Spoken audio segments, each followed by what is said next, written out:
I certainly did ask Emily a lot of questions in spring 2020.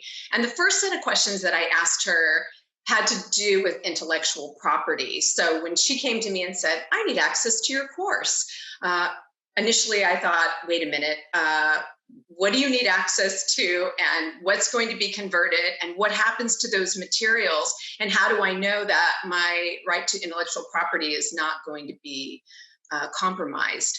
And it was such a relief. Emily was great. She said, look, we're only going to do what you're comfortable with, and we're going to make sure that we're going to find the best ways to give students exactly what they need to be successful, and we're all going to do it without compromising your rights. Great. And that type of partnership behavior from Emily continued through the whole semester. So she was so great to work with. In regards to the students' needs, before the pivot, my first questions involving a particular student were, what could this learner do or not do? And what type of additional support did this student need? And what did I need to be doing differently? And what did she need to be doing? And where were the resources for this student going to be coming from?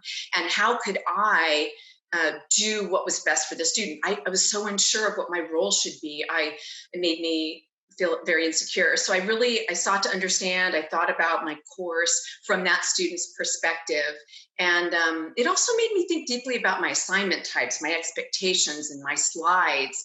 And even I have 2 field trips in this class. And I thought, oh no. And Emily was great. She reassured me that I should keep my assignments the same, my course policies the same, my expectations the same as I would for the students who are receiving accommodations, as well as for the students who are not.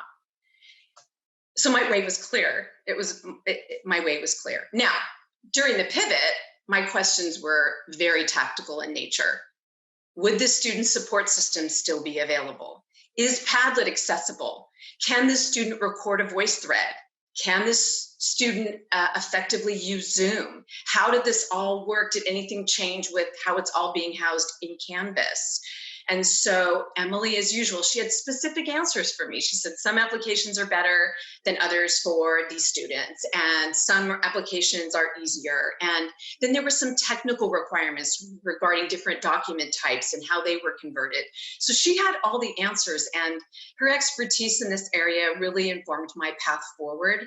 And it was a really good reminder that I needed to be selecting applications that were easy for all my students to use, whether the students were receiving accommodations or not, and that all my assignment workarounds were not creating barriers for any student.